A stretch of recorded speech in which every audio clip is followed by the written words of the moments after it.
In law. Thank you, Mr. Speaker. Majority Leader for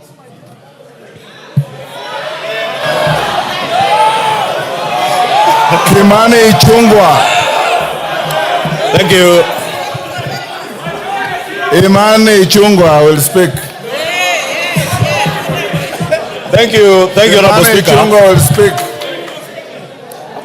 Thank you, Honorable Speaker. Honorable Speaker, let me first welcome members back to the House after the long recess and join you in thanking members even for showing up during the special sitting last month. Honorable Speaker, I also take cognizance of the issues before you and before the House. Let me start on a light note, Honorable Speaker, by saying to my brother, Honorable Junet, he said that this seat seems to be warm. And this seat is a seat like any other in this House. I know in a presidential system, Honorable Speaker, any member can sit anywhere.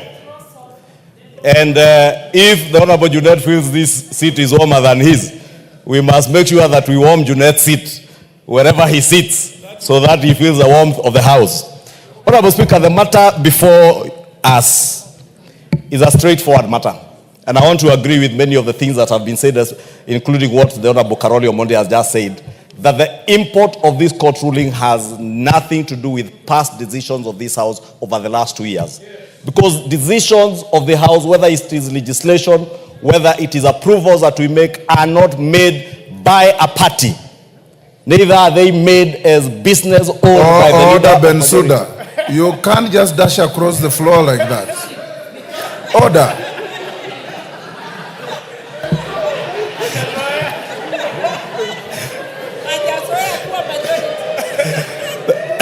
Thank you, Honorable Speaker. Honorable Bensouda is not used to sitting on this side of the House, so we may forgive her. It is very hot this Honorable Speaker, I was saying that decisions of the House are decisions of Parliament.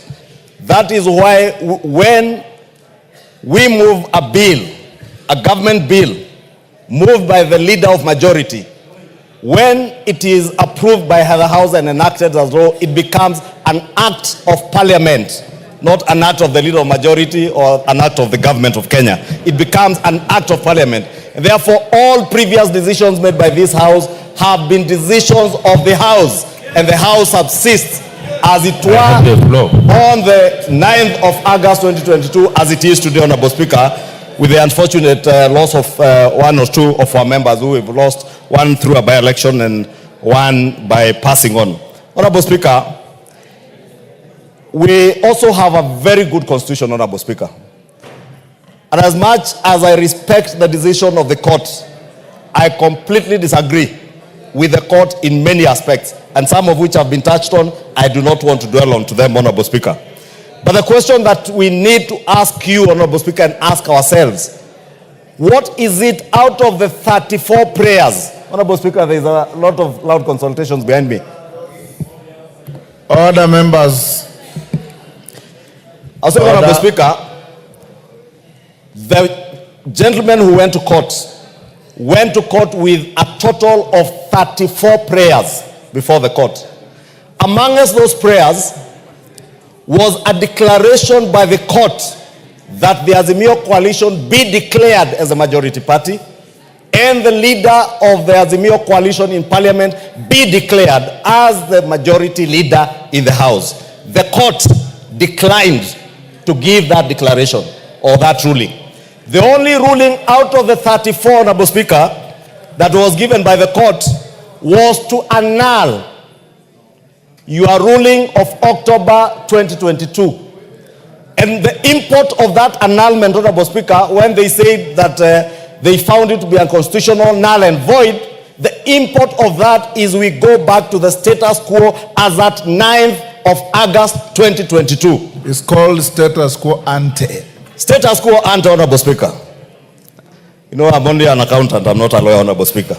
But at least, I also know, Honorable Speaker, because I studied in commercial law, in my accounting studies, the doctrine of ultra vires, where anything that is ultra vires the Constitution, any statute, give him a minute.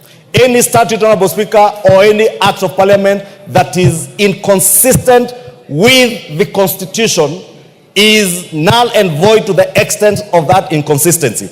And I was saying we have a beautiful Constitution because this Constitution gives powers, or rather powers to enjoy rights, including the right of association, which is the most important thing in our Constitution. Chapter 4 is what, Chapter 4 for Constitution on the Bill of Rights is what has built our Constitution as amongst the most progressive constitutions in the world.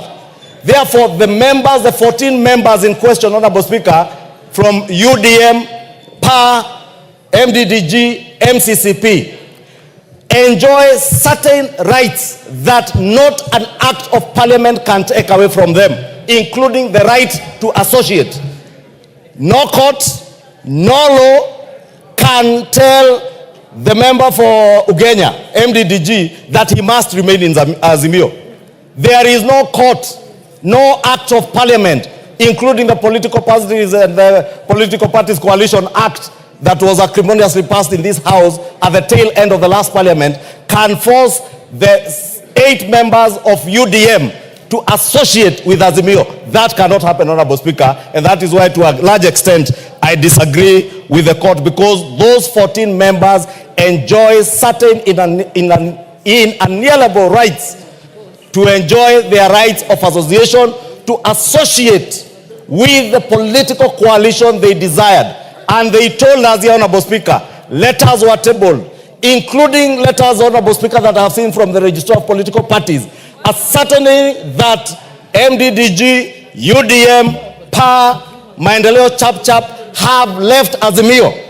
The leader of Jubilee Party in this House, Honorable Speaker, the Honorable Sabina Chege, has today enjoys a position as a whip of an independent parliamentary political party called Jubilee.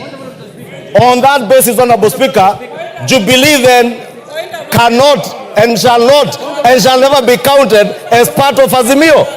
Therefore, Honorable Speaker, Honorable Speaker, we are inviting you to make a decision on the status quo ante.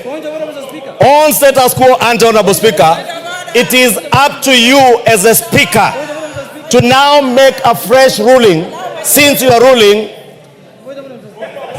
Yes, Junet. Mr. Speaker, it is not my intention to interrupt. You have already done so. Yeah, my colleague, Mr. Speaker, yes. The minority leader. Mr. Speaker, is it correct, Mr. Speaker, for the minority leader to mislead the House that those parties who are members of Azimio cannot be forced to stay in Azimio, Mr. Speaker? To that extent, Mr. Speaker, there is a procedure of getting out of Azimio, Mr. Speaker. They have not followed the procedure, Mr. Speaker, and I can tell you I'm the Secretary General of Azimio, Mr. Speaker. They only wrote letters to me. They never followed the procedure, Mr. Speaker. And Mr. Speaker, I can see David Otieng wants to respond to me. That's one member party, Mr. Speaker. We don't discuss in this, Mr. Speaker. Order, Honorable Junet. Don't disparage your colleagues. You are better than that. Kimani Ichungw'A, you have 1 minute. Honorable Speaker, so that I do not waste a lot of time, I was saying that what you are being called upon to determine from the status quo ante is as we speak now, because your decision or your ruling of October has been annulled by the court. Respect to that court ruling is paramount, and you must respect it. And that is why, Honorable Speaker, myself, in respect of that court ruling, today I have appeared here and decided to sit with my brother, Honorable Junet, wherever I can sit, Honorable Speaker, because that ruling being annulled now calls on you to now look at the facts as they are today and numbers as they are. Honorable Speaker, you know, last week we got letters from the clerk's office, myself and the Honorable Junet Mohammed, to submit names for the House Business Committee.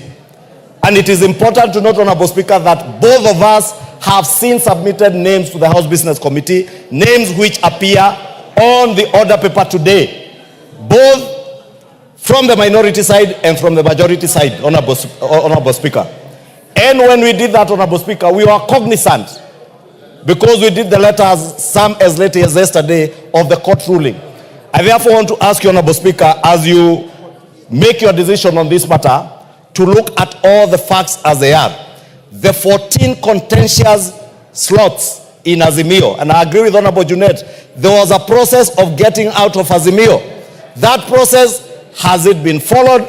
Are there letters? Because, Honorable Speaker, I have seen letters that confirm that UDM, MCCCP, PA, MDDG have left Azimio.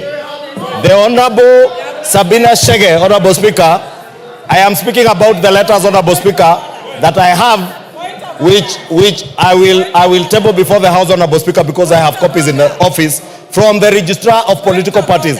And therefore, Honorable Speaker, I want to beg of you that as you make that decision, look at those facts. Also, Honorable Speaker, look at the facts that today, Honorable Speaker,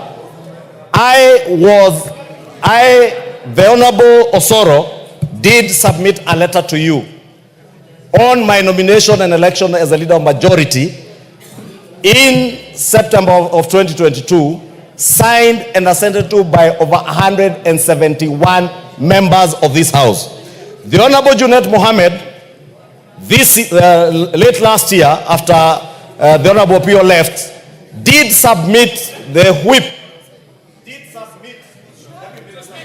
Yes, wind up. The Honorable Junet Mohammed, in his nomination as the leader of minority, did submit a letter nominating him upon election by Azimio coalition as the minority leader, signed by a paltry 80 members of the Azimio coalition. Actually less than even what is provided for in our own standing orders, Honorable Speaker. Less than what is provided for in our standing orders, because our standing orders have a certain threshold as to who and how many members should have elected you as a minority leader, Honorable Speaker. And therefore, Honorable Speaker, it is my humble submission that you have facts on your table. Make a ruling when the time comes. Mwengi Mutuse. Pardon? Thank you, Mr. Speaker, for the